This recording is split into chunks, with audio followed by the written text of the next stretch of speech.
ಚುನಾವಣೆ ನಡೀತಾ ಇದೆ. ಈ ಸಂದರ್ಭದಲ್ಲಿ ಬರದ ವಿಚಾರಕ್ಕೆ ಸಂಬಂಧಪಟ್ಟಂತೆ ರಾಜ್ಯ ಸರ್ಕಾರ ಹಾಗೂ ಕೇಂದ್ರ ಸರ್ಕಾರದ ನಡುವೆ ಮತ್ತೊಮ್ಮೆ ಮಹಾಯುದ್ಧಕ್ಕೆ ಕಾರಣವಾಗ್ತಾ ಇದೆ. ಮಹಾಯುದ್ಧ ಅನ್ನೋದಕ್ಕಿಂತ ಒಂದು ತಿಕ್ಕಾಟ, ಘರ್ಷಣೆ ಮುಂದುವರಿಯುತ್ತೆ. ಕೇಂದ್ರದ ಬರ ಪರಿಹಾರದ ಘೋಷಣೆಯ ವಿರುದ್ಧ ಸಚಿವ ಕೃಷ್ಣ ಬೈರೇಗೌಡ ಗರಂ ಆಗಿದ್ದಾರೆ.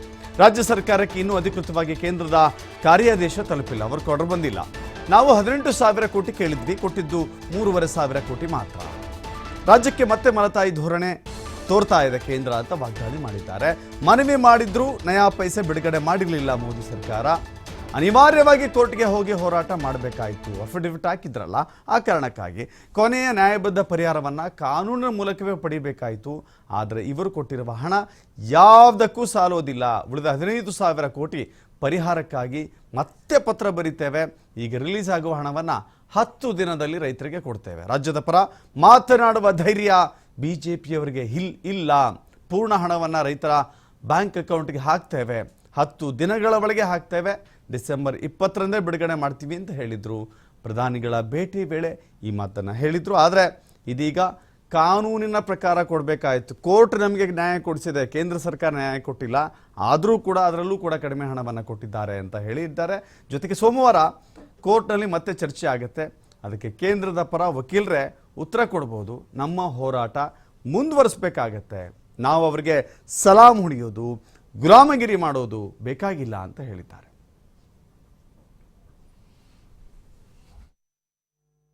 ಈ ರೀತಿಯಾಗಿ ಸಮಸ್ಯೆ ಇರುವಾಗ ಸಮಸ್ಯೆಯ ಗಂಭೀರತೆಯ ಆಧಾರದ ಮೇಲೆ ಮತ್ತು ಕೇಂದ್ರ ಸರ್ಕಾರ NDRF ಮಾರ್ಗಸೂಚಿಗಳ ಮೇಲೆ ನಾವು ಕೇಳಿದ್ದು 18,172 ಕೋಟಿ.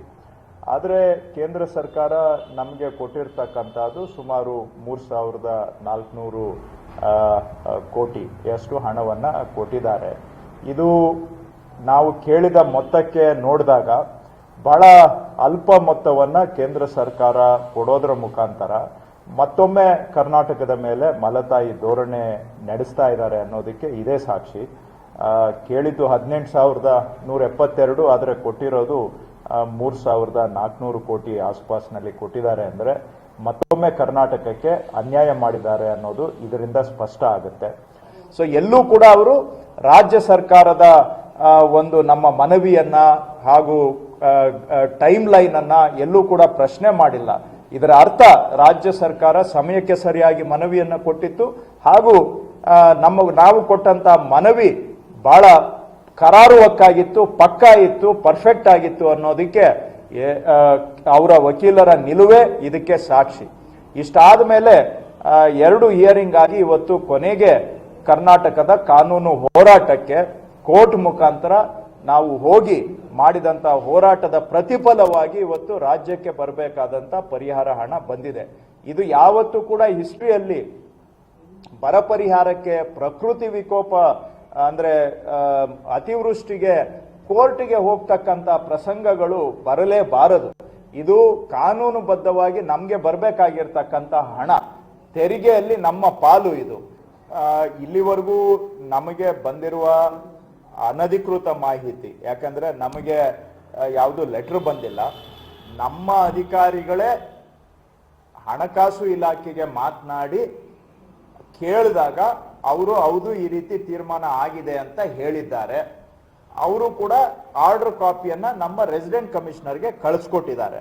ಆದರೆ ಏನು ನಮಗೆ ಸೆಂಟ್ರಲ್ ಗವರ್ಮೆಂಟ್ ಇಂದ ಡೈರೆಕ್ಟ್ ಆಗಿ ಲೆಟರ್ ಬರಬೇಕಾಗಿತ್ತು, ಇಲ್ಲಿವರೆಗೂ ಕೂಡ ಬಂದಿಲ್ಲ.